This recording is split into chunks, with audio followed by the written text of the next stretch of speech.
You're watching Leafs Morning Take with host Nick Alberga and former NHLer Jay Rosehill.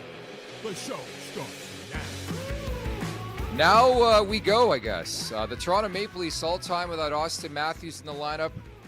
45-24-2 as we welcome you to the Thursday edition of Leafs Morning Take presented by Bet365. Nick Alberga, Jay Rosehill. How we doing, buddy? I know it's grim times here in Toronto. The sky's falling. No Stolarz, no Matthews, but we hanging in there or what?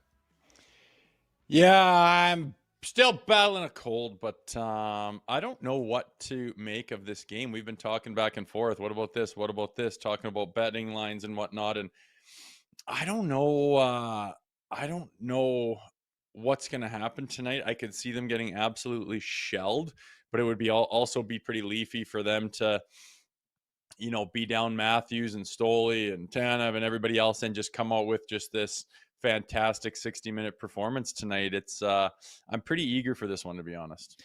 Yeah, me too. I'm very, very curious to see what the Leafs look like. Do we see another defeated effort where they're like, we're cooked, we're done? They're playing the Los Angeles Kings fresh off a win against one of the best teams in hockey, pound for pound so far this year in Montreal. They destroyed them 5-1. I believe the Kings were on the town a bit last night, feeling good, one of the best road teams in hockey, and you're playing just a depleted, wounded dog in the Maple Leafs. How many times have we seen this in the NHL, Rosey? Yeah, it happens. I don't know. Maybe the Leafs. Is this a trap game for the LA Kings? Isn't that funny? It might be. It is. I think they're rolling, man. Those guys are clicking. They got on the road. They go out, like you say, and have a dinner and have a beer and have a wine and see the sights and make a memory and then come to the rink together and say, I just love you boys. Let's go to work. And it's working for them. So, again, I don't know. I am flip-flopping on both sides of this game as far as what the Leafs are going to bring. It's funny, like last year when Auston was out so much, like their record without him is phenomenal, right? Which is kind of crazy. I think it'll either be one of two things. It'll be two extremes. I think they're either going to get absolutely shelled and embarrassed, or else they're just going to put together this fantastic effort and win the game and shock the LA Kings. I don't think it's going to be anywhere in between, but that's why we watch. We'll call it the Alberga guarantee because I really don't care if I'm wrong. I think they win tonight. I hate to say that because they're playing like absolute trash, but this team's better than this. These guys are better than this. You don't think they want to win. Okay, they're up against it right now. We all know this, but as you illustrated, 45-24-2 all time without Matthews, 15-10 last year. I know there's no Marner, so you're leaning heavily and you're stacking that top line. We'll get to that. Would not be shocked if the Maple Leafs found a way to win this game. They need this one badly. The one the other night was a must win. This is you can't lose pretty much. Our Super Chat charity partner is Sick Kids. Want to make sure that your question or comment gets on the show. Hit us up with a Super Chat. Proceeds from our Super Chat will go to Sick Kids, ranked the #1 research intensive children's hospital in Canada and third in the world. So Auston Matthews, this is one of the big stories, obviously, on Thursday, but he's expected to miss at least 1 week. They're saying it's not serious. I don't care what they're saying. I take everything with a grain of salt regarding the injury status of Auston Matthews. But when you see that come across the wire, especially after Wednesday, I know the team didn't practice. They got an off day, so we weren't going to find out anything, and we didn't hear anything on Wednesday. What goes through your head when you see Matthews down and out and missing a few games, at least here? That he's fuckered, that he's got some chronic problem, whether it's his wrist or his back, and he'll never be the same. That goes through my mind.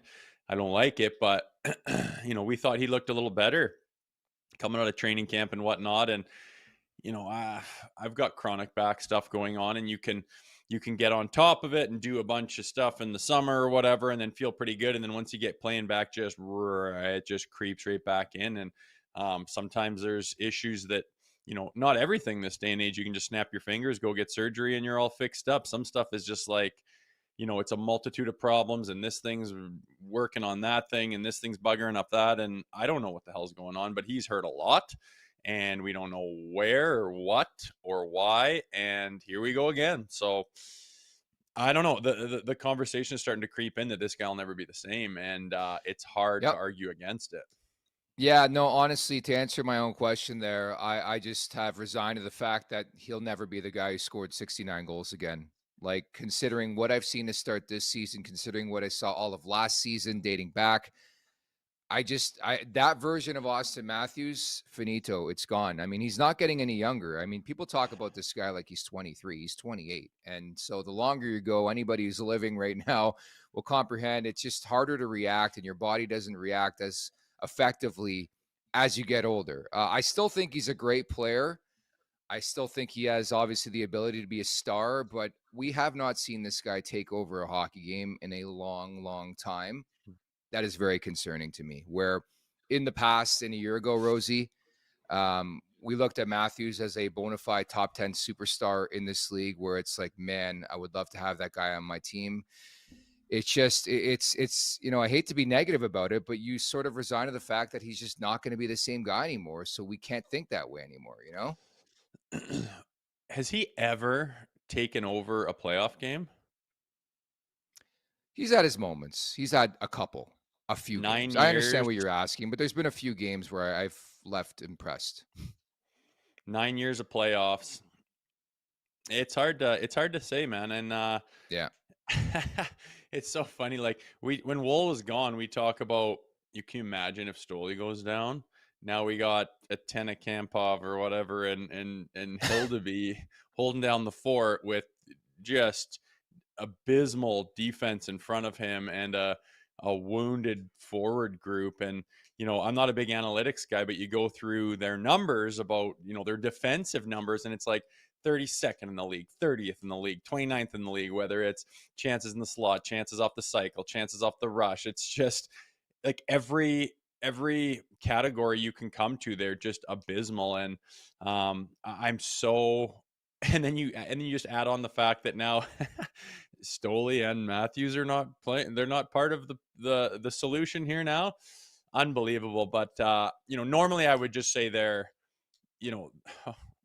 I don't know, like they're talking this point coming up in the season. They've had it easy. They've been at home the whole time. They haven't faced the juggernauts in the league yet. And now it's coming when they're the most fragile. Now they're banged up mentally. I don't know where they're at, but the only saving grace is that the leafiest things that this team does all the time would be to come out and just pound the LA Kings tonight against all odds. But we'll see. I also think there's a chance that this thing goes south before it turns around. But I don't know. It's hard to get a feeling on this goddamn team, man. Really hard to get a feeling.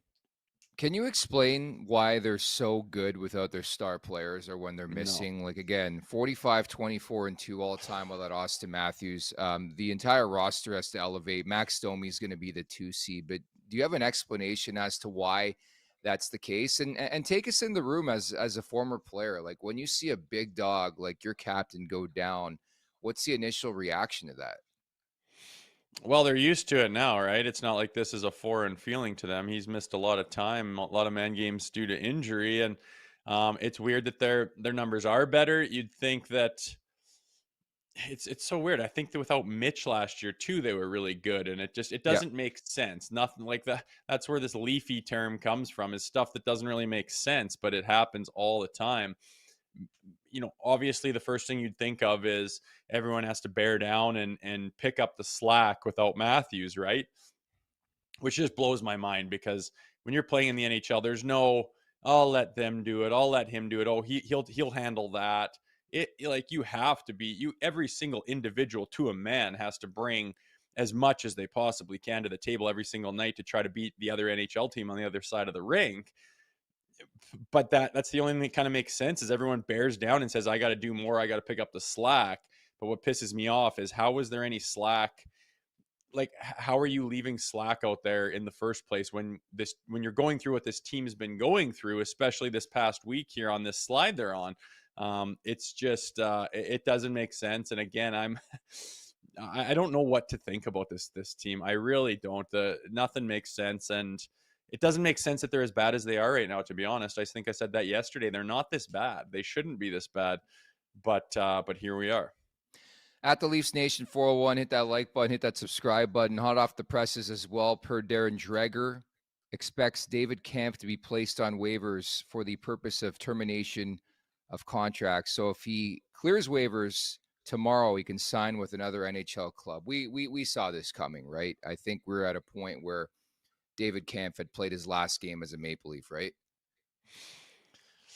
It's weird how it went that south. Obviously, he's real pissed off, right? He does not think he deserves to be in the minors. He's not pleased with the situation that happened after training camp this year. Okay, good for you. And good for you again for terminating that contract and not going to collect your millions. Like, ballsy, dude. Like, you're not a Hall of Famer where you're, just coming out of your years and you've had an $80 million contract and you can leave a couple million. You're not that guy, David Kampf, but he's betting on himself. And honestly, to me, I never saw him as a difference maker. I know he could PK and win some faceoffs. Like, fuck, okay, whatever, man. There's a million guys that do that kind of thing. So for what he made, that was the one thing that Tree Living did where I was like, how the hell did you get to that number? He makes way too much money. And if he didn't make that money, he'd probably be on this roster instead of being in the minors and talking about terminating this big contract. So the way I look at it is, hey, more cap room for the Maple Leafs. Best of luck. I hope that he gets back in the NHL and can make up the difference on what he's going to lose when this thing gets terminated, because no one's picking up that contract. Again, he's well overpaid, and that's why he's in the position he is. So more cap room for the Leafs. Best of luck. I'm already bracing for the day where David Kampf makes his return to Toronto, and I'm just going to hit that anytime goal. I'm going to swallow it and then just move on with life. But yeah, this was a Sheldon Keefe guy. It was a peculiar re-signing when it happened, going from Dubas to Brad Tree Living, gives him the extension. He had some moments. I mean, you got to give David Kampf credit, again, to your point, to throw away that much money because you want to play in the NHL that badly. I really, really respect that. Anybody else has been like, you know what? I'll ride the buses for millions of bucks. But the fact that he's like, you know what? Let's move on. It gives the team some cap space. And I want to commend David Kampf, too, like for, he had a couple moments, especially in the playoffs against Tampa. I think he was a very sturdy, solid, an under the radar type guy for this Leafs team. But I think it became crystal clear in, say, the last 6 to 7 months that he didn't really have a fit on this Maple Leafs roster. I mean, pretty reliable defensively, going to give you nothing offensively. But once you become a liability and you're supposed to be a defensive savant, like, I think you're in trouble. But I think it was pretty clear that it was time to move on from a Kampf, and it was also clear nobody wanted this guy via trade at that price tag. So now I'm curious to see where he goes, if he goes anywhere in the NHL. I know. Can you imagine he doesn't get back to the NHL and he left all that money on the table and just vaporized it? Nonetheless, bigger problems on their plate, the Maple Leafs, than that. It's interesting they can get out from under that contract and most likely void it. But again, I got nothing against David Kampf, and I wish him the best. So maybe he'll get in there and find a team that needs his services, and he can get back on track and have a long career in the NHL, because obviously he believes he deserves it and he's betting on himself, and I think that's good for him. Imagine he goes to like Tampa or like the Florida Panthers. Wins a like cup. That's coming, right? That's the next news hit. This guy's pissed off. I mean, it's pretty clear. How do you get back at the Maple Leafs now? Let's go to a rival. Let's go to Boston. Let's go to Tampa. Let's get to Florida. Like, I don't know. There's a possibility of that. Anyways, we roll on here on Leafs Morning Take. A lot of news off the top of today's show, but we got Nate Thompson, former NHLer, now does great work with the NHL Network, does the Energy Line podcast as well with iHeart and the NHL with Julie Stewart-Binks. So he's coming up in about 15 minutes, and we've been going back and forth the last little while on this Leafs team. He's in touch. He knows what's going on. He's a guy who spent a lot of veteran days in this league, and I'm curious to sort of pick his brain as a depth player when you see a team struggling. How do you fix that? Like, what are the little things you can do in a room to lighten sort of, obviously everybody's tense right now, right? Yeah, it'll be good to talk to him because he played hockey the right way. Like, he was, he was no heavyweight fighter or anything, but he stepped up and got out of his comfort zone all the time. He was willing to do things that others weren't. And that, that was a feather in his cap, and it brought him, more value to more teams, and just did things that others weren't willing to do. And, you look at Nate Thompson and the way he played, and the Leafs don't even have one of those guys, and they're supposed to. And we were supposed to get to a point where we were, better in those departments and better defensively and better, more rugged and more physical and stand up for each other and play playoff style of hockey. And it's just too hilarious that they're getting run out of buildings. They're getting embarrassed. Guys are having their way with them. There is 3, 4, 5, 6 clips of guys just embarrassingly not doing anything about players and teams taking liberties with them. And it'd be interesting to talk to Nate Thompson about what he thinks about that and the state of the Maple Leafs at this point in time, I guess. Tonight's about pride, plain and simple. So Nate Thompson's coming up in about 15 minutes. Don't forget as well, following the final buzzer of that game, Leafs and Kings, the Leafs Nation After Dark with Zach Phillips. I could only wonder what encore he has in place for this one after his lengthy 2-hour and 6-minute edition following the tough loss to the Boston Bruins. Here's hoping Zach's in a better mood in the Maple Leafs win, because I just don't know how much he has left in the tank. So make sure you check that out directly following tonight's game at the Leafs Nation 401 on YouTube. Hit that like button, hit that subscribe button. Leafs Morning Take, wherever you find your podcast. Make sure to leave us a 5-star review, and don't forget to visit theleafsnation.com. This segment is brought to you by Table Fare and Social, your go-to pregame and postgame spot, located right across the street from the arena and just steps from Union Station and the Metrolinx bus terminal.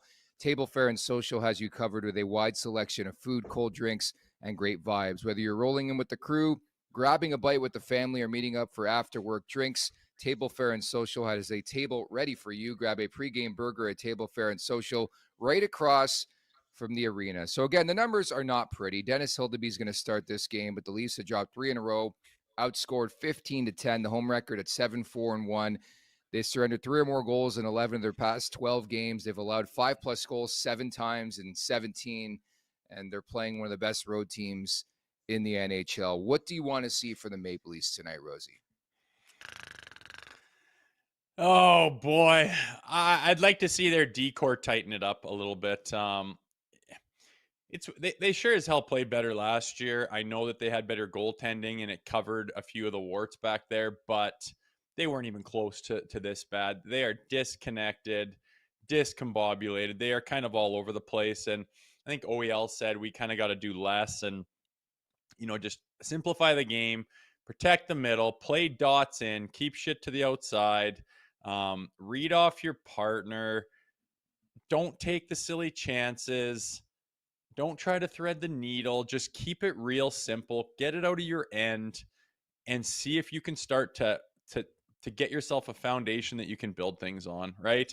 Again, Hildeby's back there. Not a ton of experience in the NHL.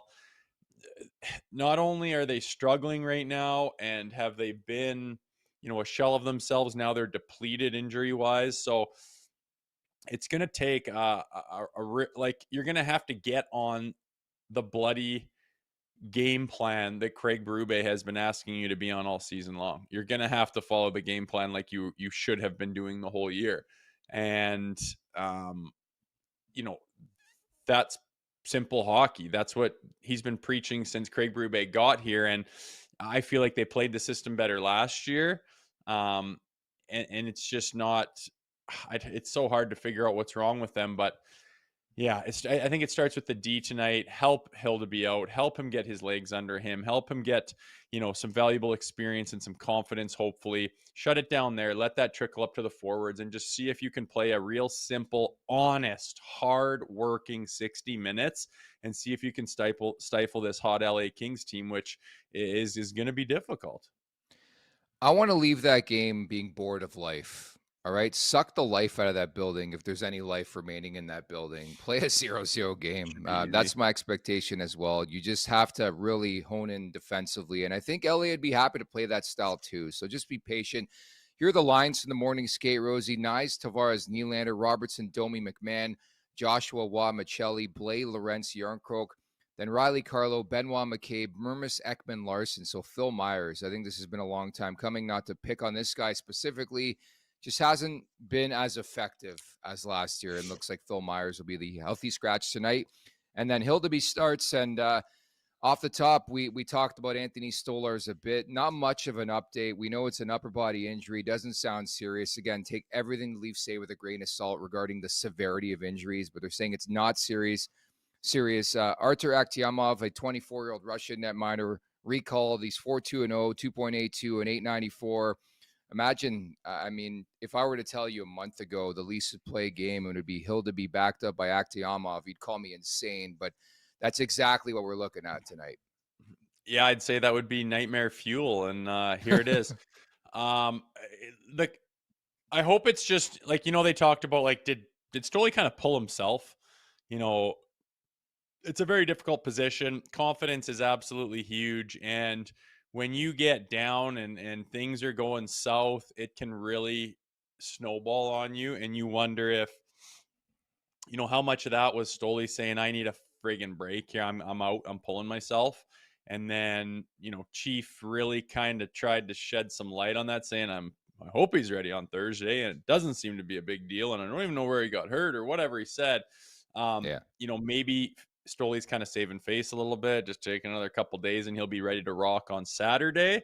Wouldn't be surprised if that was the case, but again, we have no idea and we're never going to know about these injuries.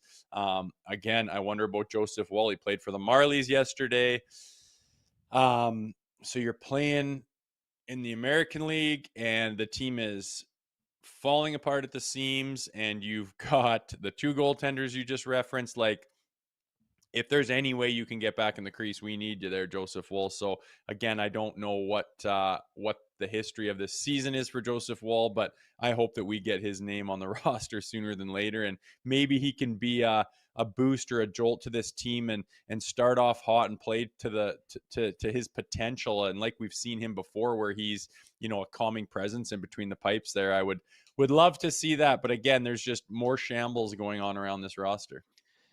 My gut tells me one more outing for Joseph Woll, and we'll see him recalled from the American Hockey League. But as you talked about, played yesterday in Grand Rapids, 3 goals on 28, 3-2 OT loss. Grand Rapids off to a fantastic start. But, as somebody who played in the AHL, you cover them quite daily, right? So you know how Grand Rapids is doing. But you just have to try to weather this storm. I think the concerning part, too, is that Joseph Woll has this pretty illustrious history. Never mind, who knows what's going on, why he didn't start the year, but the injury history, you can't just give him like a game and a half and throw him in there. It just doesn't work that way anymore with these guys. And by the way, it's not just a Leafs thing. It's across the league. It's become such a volatile position, and I always have conversations. Like, I always ripped Huts on this show. I'm like, you goalies, like the old Don Cherry, you just can't stay in the game. But I get it. It's a different atmosphere, a different game. They're going side to side. The players are better these days. The puck's being moved faster. The shots being shot harder. I get that. You can make all the excuses in the world. Like, you can't rely on these guys anymore is what I'm telling you. Like, I'm watching the game last night, Jersey, Chicago, and Jacob Markstrom, he got dangled, and you knew his pride was hurt a bit. It was Sam Lafferty, a former Leaf, his first point of the year, just danced Markstrom and like almost ripped him out of his jockstrap. But he's limping, he's moping around. Who do you think set up Simone Nemec for the OT winner for New Jersey? Just take one wild guess who set him up with a crazy sauce pass from his own end. The goalie Markstrom.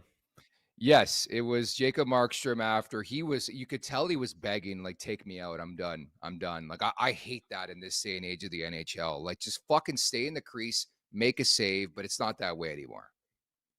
Well, even Hagel last night got kind of put on his back and pride hurt, right? And then down the tunnel we go. Down the can't play anymore. Got my feelings hurt. And maybe that's not fair, but it just seems like that all the time. So many times guys stand up and walk down the fucking tunnel. Can't do her. Like, really? How many times you go in the tunnel in your career? Fucking zero. Like, for an injury.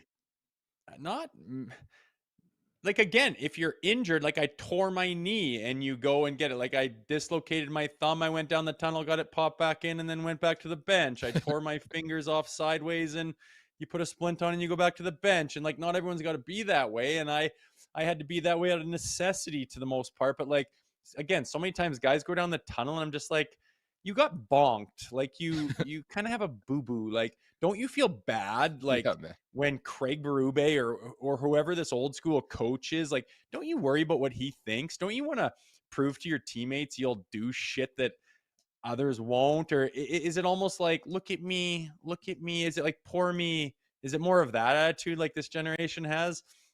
I don't know. I don't need to go off on a rant right now, but like Yeah. sometimes I'm just like, where are you going? Get your ass on the bench and go fucking bury someone and do something and, get pissed off, fine. But instead of getting pissed off, these guys shut down. And it's kind of embarrassing to watch. And yeah, I'm an old man and I'm a dinosaur or Yeah. whatever. Say what you want, but I mean, I just look and I laugh and I go, how do you have pride at the end of the day, like driving home going, I feel good about my day. I just don't get it. It's to me, and I understand it's the regular season, but then you see, like, for example, Zdeno Chara is a freak of nature, but the way he was not missing time in the playoffs and he had like a broken face. But we heard, in your day of playing, there was so many different stories where one guy was playing with a broken foot in regular season hockey and just he played through it. He got ripped, he got hammered one game, got stitched up, came back on the ice the next shift or two shifts after, went about his job. But now it just seems it's always precautionary. And maybe it's a bigger story about these guys getting paid so much money that it's more of like an insurance thing. I guess you'd think you'd want to stick around before doing it. But I'm guys are being in the polite. playoffs all the time. But like I said, sometimes I see a play and a guy goes down the tunnel and I'm like, where the fuck are you going? I But know. times change. Yes, yeah, that's well put. So we got Nate Thompson coming up at the Leafs Nation 401. Hit that like button, hit that subscribe button. To tease our betting segment later on, 15 of 17 Leafs games have hit the over this season. But I think one guy specifically I'm looking at to elevate has to be Max Domi, because you talk about the center ice position, right? Pretty grim to begin with Matthews out, but they need they need a team effort, if you will, Rosey. But Max Domi is a guy who I thought had some pretty good moments in Boston the other night. If you remembered, with Matthews out, he was the guy who was playing a lot more, especially in the 6-on-5, 6-on-4 late, which is great to see. But like many other guys in this league, consistency has been an issue with Max and discipline too. But I'm zoning in on Domi tonight to have a big night. Yeah, we'll see. Obviously, they stacked that top line, and that second line is got their work cut out for them. But this team does leafy things, and sometimes when you least expect it, they come out and show you something. And we've been begging for it for a long time. Again, I don't know what to expect out of this game, but they are depleted, and you got some opportunity for some guys like Max Domi. So we'll see if they got it in them, and if they can come up with the right stuff and start playing that Berube hockey, which is what they've been trying to play all year, I guess. Love the lunch pail, guys. And without further ado, we welcome in former NHLer, now doing the Energy Line podcast with Nate and JSB, of course, with the NHL Network as well. It is Nate Thompson. How's it going, buddy? How are you? What's up, boys? How you doing?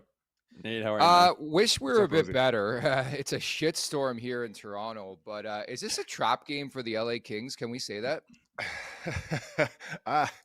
It's an interesting one, isn't it? Right? I mean, the way the Leafs played the last two games, coming off that loss against Boston, and the Kings, they've been playing a lot better as of late. Big win against Montreal. So, yeah, I would agree with you. It is a little bit of a trap game, I think, for the Kings, because they have to be ready, because Toronto, I would hope, would come out and respond after last game, and with Matthews being out now, some guys are going to get a chance to step up. I mean, you guys were talking about it.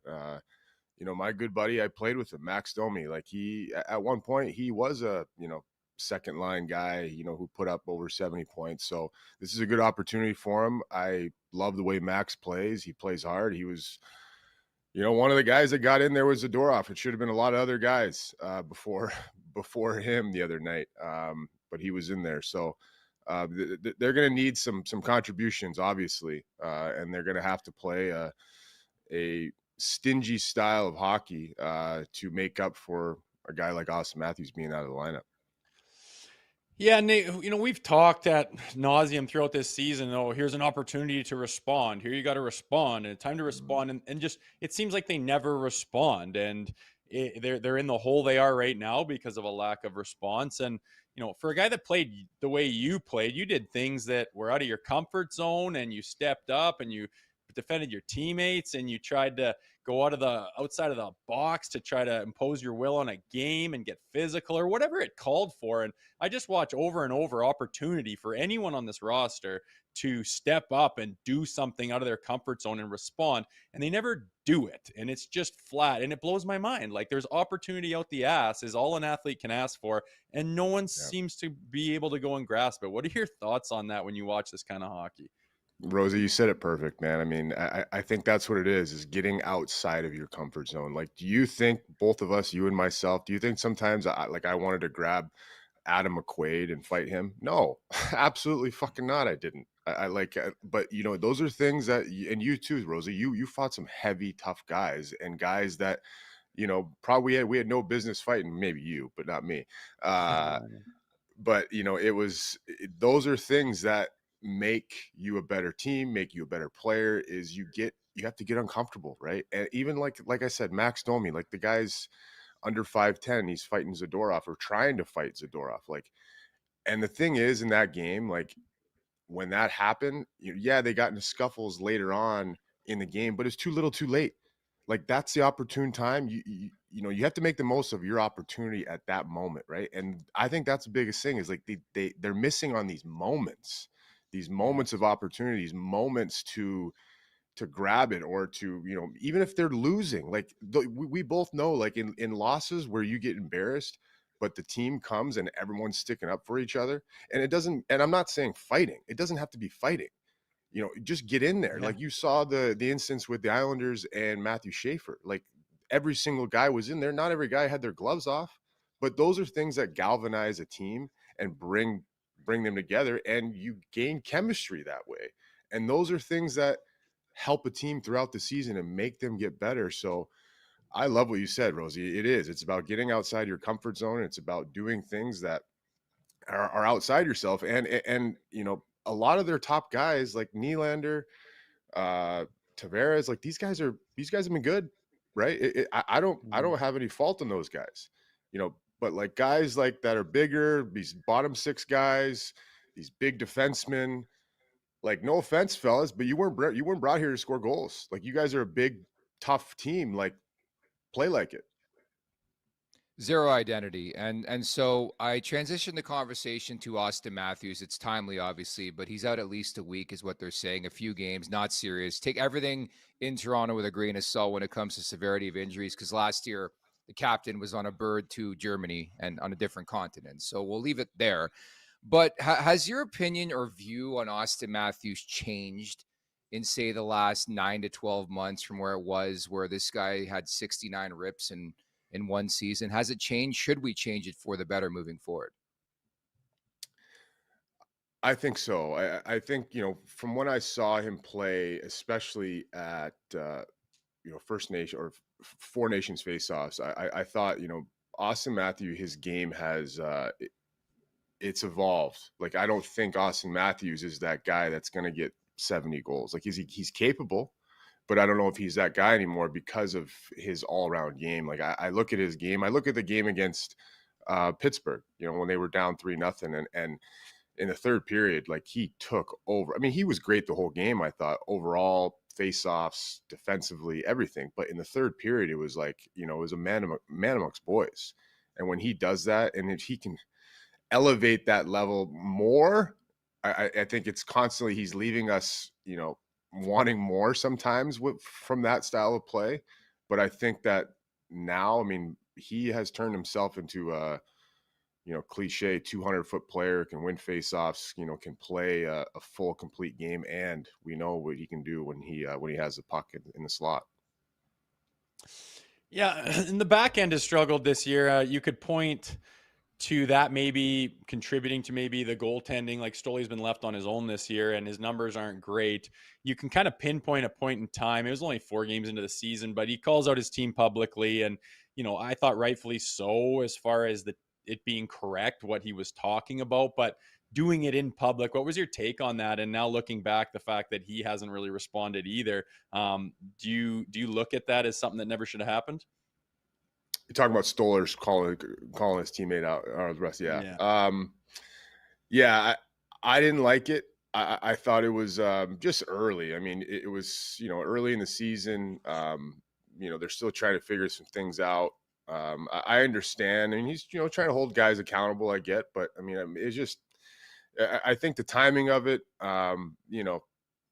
if I think too himself, like if he's lighting it on fire and he's the guy, maybe you're okay to say some things, but in that sense, maybe too little overzealous, and that they had some conversations about it. They talked about it after, so it's a team sport, right? And I think that this, especially for the Leafs, like they need every guy, like they need everybody, all hands on deck.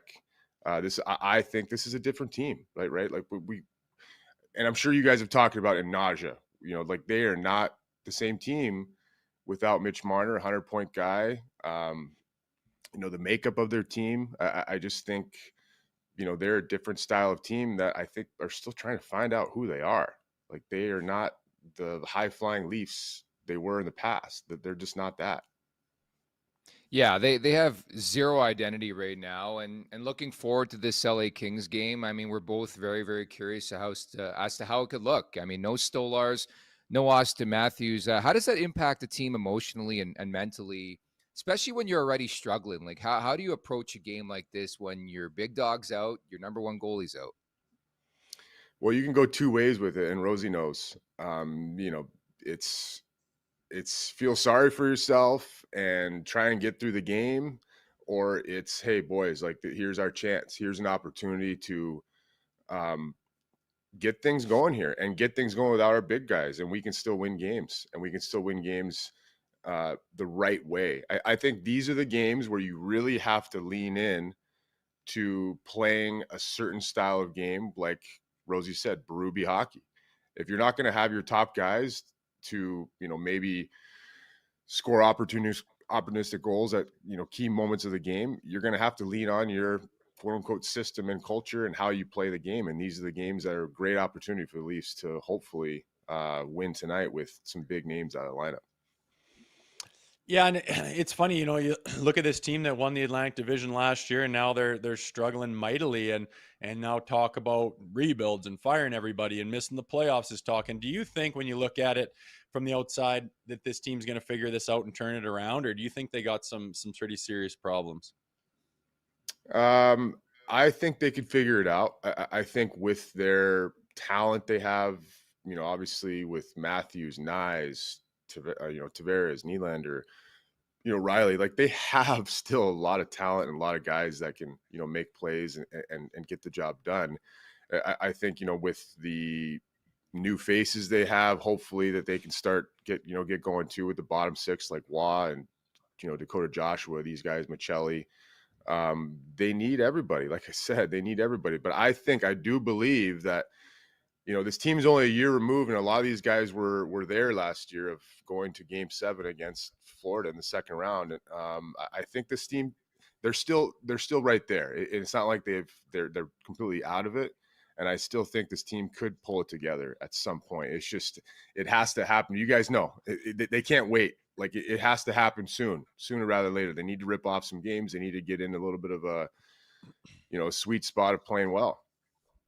Yeah, I mean, that's just it. I mean, 17 games into this thing, I think it's important to stress that. I know people are losing their minds. 3 straight losses, 2 against Boston. Fire this guy, fire the assistant coach. Like, everybody wants everybody fired. But I want to ask you specifically, like, being in the room when, it's a shit show. It's a storm out there. I mean, people are calling for Berube's head. It's like, what's it like inside that room? Are guys talking about it? And, like, how do you focus? Like, what kind of things can you do, even as a depth guy, to get the morale a bit higher with the team?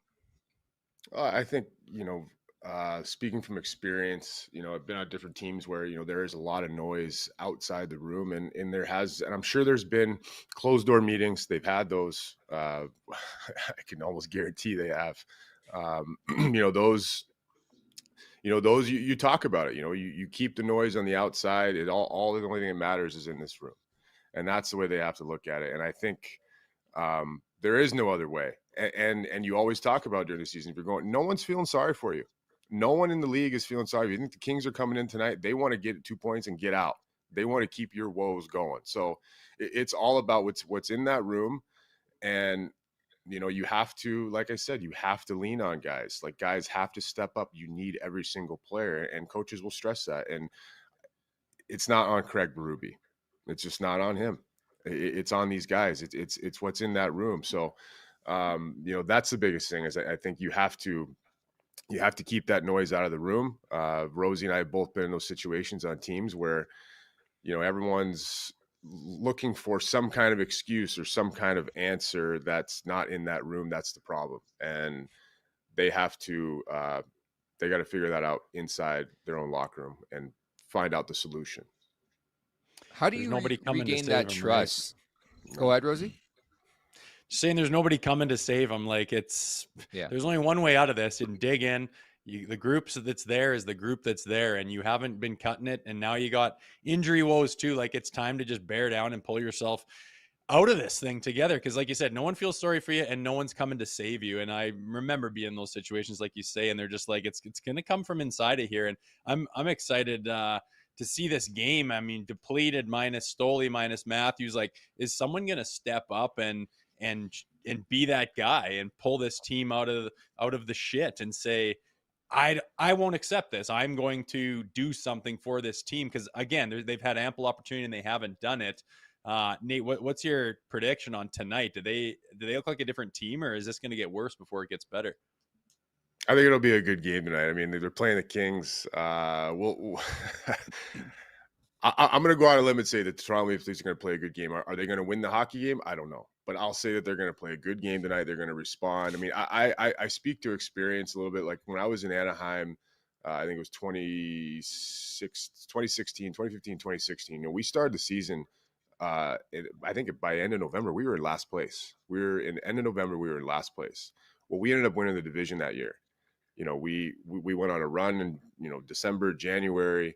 But I remember being in the room and guys like Ryan Getzlaf, Corey Perry, these guys are like, hey, like, it's us. It's not the coach. It's not the GM. It's us. Like, we have to get this done. And guys like that, they had, solo performances, certain games where guys are like, shit, like, we got to get together. These guys are, they're carrying the weight for us right now. So that's what it's going to take. Maybe it takes a Willie Nylander 5-point game tonight for them to be like, all right, we got to get going. You never know. Like, these things, that's what can catapult a team. Or maybe it's a Max Domi 2-goal night. Who knows? But it just it takes one of these guys to step up and everyone to just follow lead.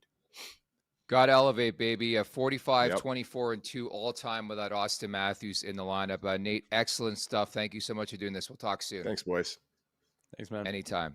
That is our guy, Nate Thompson. Check out Energy Line with Nate and JSB. Does great work over at the NHL Network. And I just love the approach and the mentality. Like, I think some of your questioning was really, really strong, where it's like, you're a former depth guy. You would go through a wall for your teammates. How do you get that out of this Maple Leafs team? I mean, don't kid ourselves. It's not just the Leafs that ask these questions in their fan base on a daily basis, why they can't get more out of their guys, but plain and simple. What's the old saying? Shit or get off the pot. Like, it's that type of moment right now for the Maple Leafs. What do you want to do? Like, do you want to just mail it in for the rest of the season, call it a year, and maybe come back strong next year? Or are you going to do something about this little shit show? Well, time's ticking, and I mean, maybe the sky is falling a little bit more than it should be because it is Toronto. But I just look over that lineup and just say, what an opportunity for someone to step up and say, fuck this. You just watch me buzz this game, and you just see it leaping off the screen, like just forechecking like a maniac, digging. Some guy gives him a shot in the face, boom, like Nate said, like, yeah, Domi tried to go after Zadorov there, and I love it and respect it, and I love that he has that in him. But like, the timing of it was terrible, and it seemed like it was overthought, and then just it wasn't natural. And when you have a team that does that naturally, it's just like, it's just a hair trigger, right? That something happens, a guy gets hit, boom, like the guys are crawling over each other to get to the guy, to get in his ear even. And again, you don't have to drop your gloves and fight. Not everyone, it's not 2005, but like the pride and the integrity of the players and the team and what they the stock they put into each other, it just hasn't been there. And it's why they are sitting where they are right now. And I just, again, if I was the agent or the dad of some of these guys on the team, I would be like, why don't you just go out there and just throw caution to the wind and just empty your fucking tank and show the whole world and the whole market and your team and Berube and everybody that you're a guy that doesn't accept this kind of bullshit. You're a guy that's willing to get out of your comfort zone, to do things that others aren't willing to do, and just lay it out there, and you could crawl out of this thing. And imagine 20 guys are fucking doing that.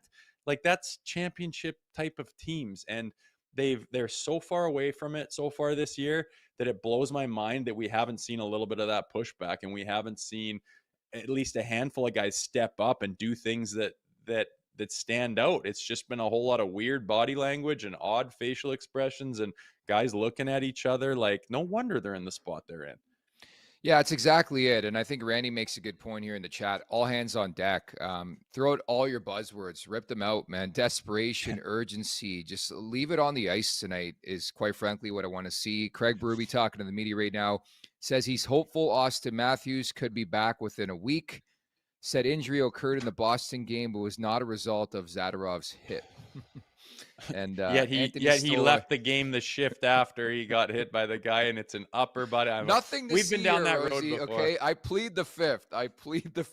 Nothing to see here. Okay, they're the best. They're the best at just smoke and mirrors when it comes to injuries, especially with Auston Matthews. So I'll just take it as he's on the shelf, and he is not coming back until they announce he's coming back. I had a week. Like, what a weird time. Like, what a weird time slot. Like, in 1 week he'll be ready. So what the hell is that? Like a strain or a tweak, or it just so happens he got piled from behind from Zadorov and didn't play the next shift, but it wasn't that. I don't know. I feel like they put too much into like throwing shade and keeping it quiet and not letting any information out with that guy, to the point where it's just like frustrating to even hear anything about him. But nonetheless, he's not playing.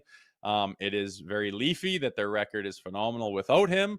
Again, we'll see who steps up here, and maybe that second line with the Domi and the McMahon and the Robertson. I could, like, those are guys that could 100%, just with their attitude and their work ethic and their no fucks given at some point in time, throw caution to the wind and just unload and pull this team out of this spot that they're in and get them a win. And it's going to take a line or a player or a forward group or a top six or a bottom six to do something out of the ordinary, and I hope we see it tonight.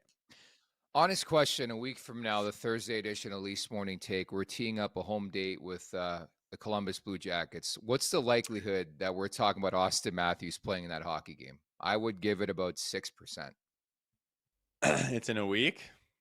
Yeah, that's a week from now, right? A week? I wish we could go back, because maybe it was last year when when they're doing the same shit, like it's not serious, and he's just getting. It scares me. I'm scared. I'm concerned. I'm worried. Yeah, he's in Germany talking to specialists about God knows what. Again, they've done it enough where just I don't even care if they say anything. I don't listen to it or put any stock into it, because. They just, whatever their reasoning, protecting their players or not giving out information or whatever, they don't give it to you the way it is. So he's out until he's in, as far as I'm concerned, and I wouldn't be surprised if it goes past a week.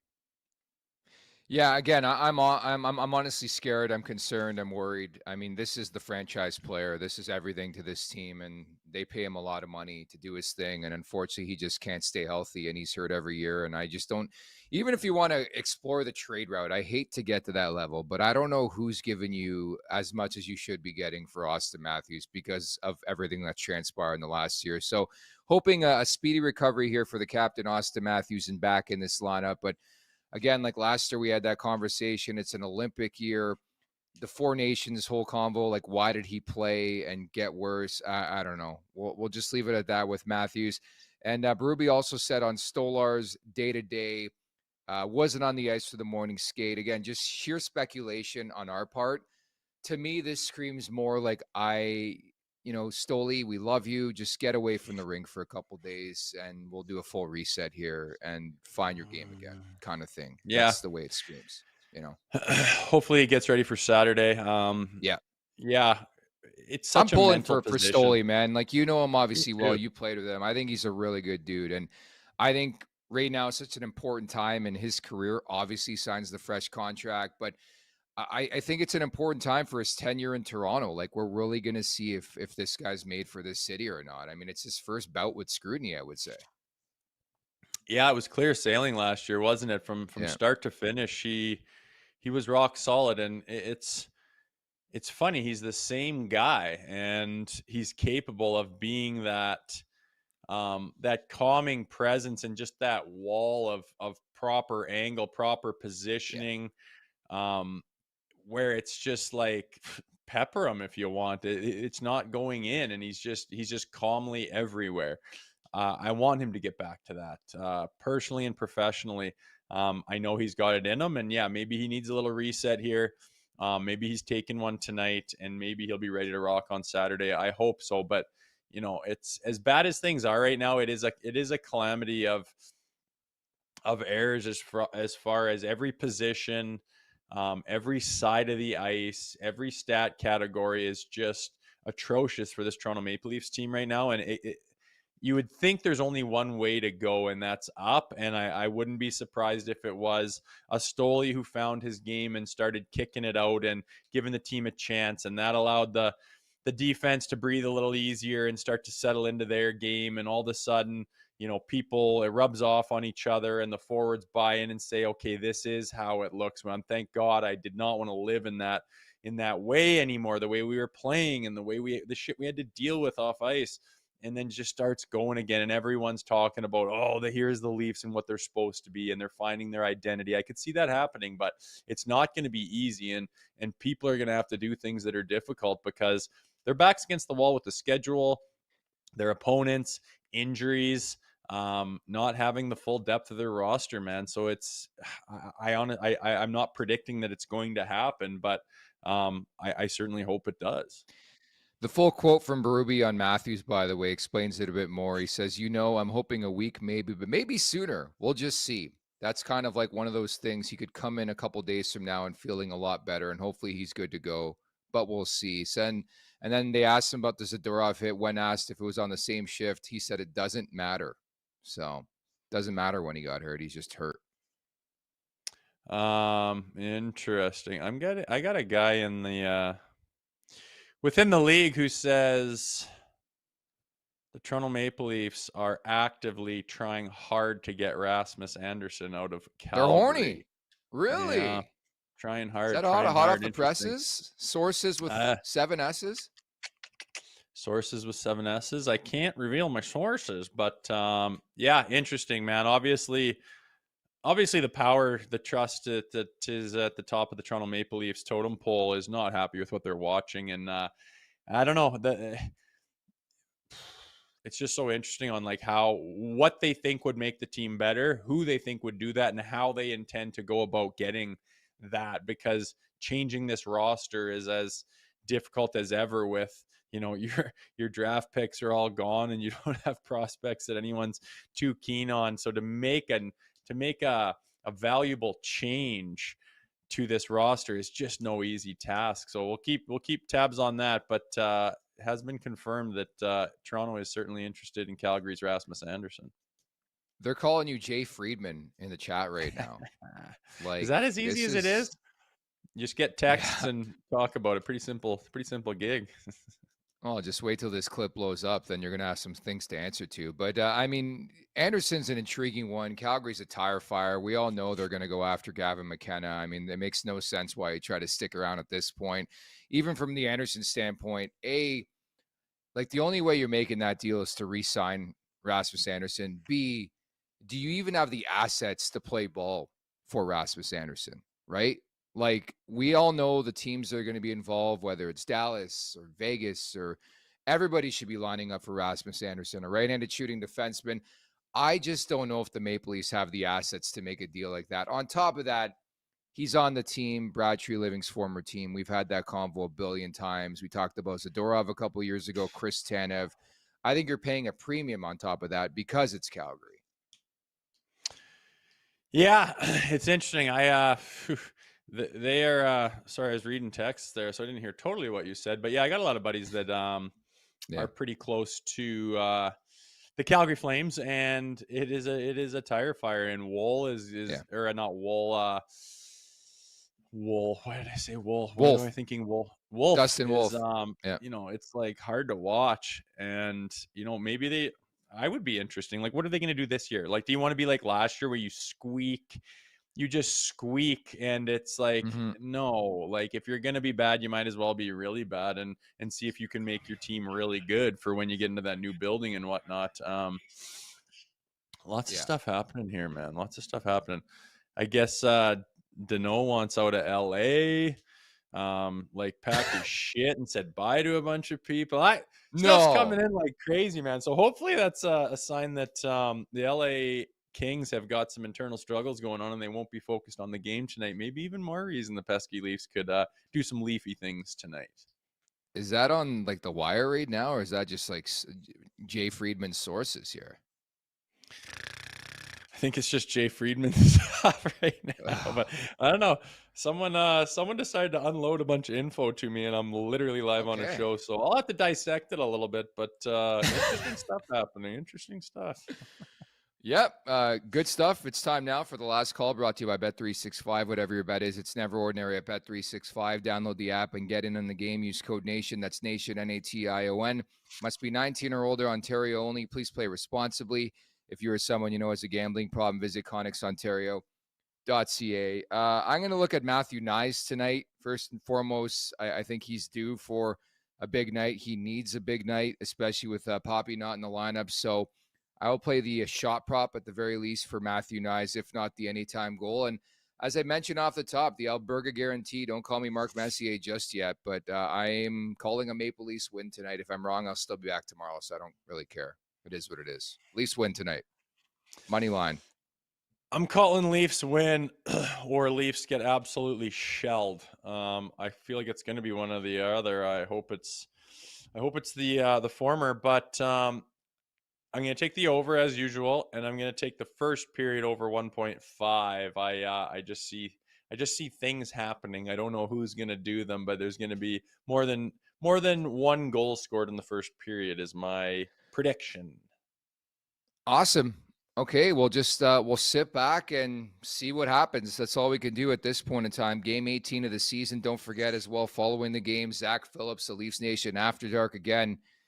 If they lose, I could only wonder what that show is going to look like. And I don't know what you can bring for an encore after 2 hours and 6 minutes of a recap after the Boston game. But nevertheless, win or loss, Zach has you covered. So make sure you check that out. Nate Thompson, thank you so much to the former NHLer, now podcast host, for dropping by. Coming up tomorrow, we got another fun one. Remember Dave Bolland played some time with the Toronto Maple Leafs, won a cup with Chicago. Dave Bolland's coming on the show tomorrow. Sweet. I like it. Guests are just rolling as usual, so that'll be nice. Who knows what we'll be talking about after this game tonight, but I will be here, and I'm looking forward to it. I love asking Google, how many cups did Dave Bolland win? And it said he won 5 Stanley Cups and 2 Vezina trophies. That's impossible. He won one at least, right, Dave Bolland? I should probably know this getting the guest on, but he won. I remember him winning one with. I remember him winning one with the Blackhawks for sure. Yeah, at least one. So Dave Bolland, because I remember that offseason, I was fired up. I think it was Bolland and Versteeg they got. And I'm like, oh, we're remaking the Chicago Blackhawks. I'm so excited. And yeah. I think he was on the Game 7 team. And what people are calling for them to do now, they've done before, like bring in some veteran leadership and get guys who have won before. It's fucking getting crazy, man. We're calling for rebuild. 17 games in. A rebuild in Toronto. 17 games in. A rebuild. Yeah. How do you go through a rebuild when you got a bunch of guys on contract? Like, that's my rebuttal to that, Jay. It's not doable. Anyways, game 18, they're going to win. We'll talk tomorrow. Dave Bolland coming up at the Leafs Nation 401. Hit that like button. Hit that subscribe button. Leafs Want to Take, wherever you find your podcast. Make sure to leave us a 5-star review. Don't forget to visit theleafsnation.com as well. Thank you to producer Vic. For Jay Rosehill, I'm Nick Alberga. We'll talk tomorrow on Friday. Can't wait. Make sure to check out more of our content right here on the Leafs Nation YouTube page. We got long-form interviews, we got clips, we got epic rants by Jay Rosehill. We simply have it all. And don't forget, you can find out much more at theleafsnation.com. Thanks so much for watching.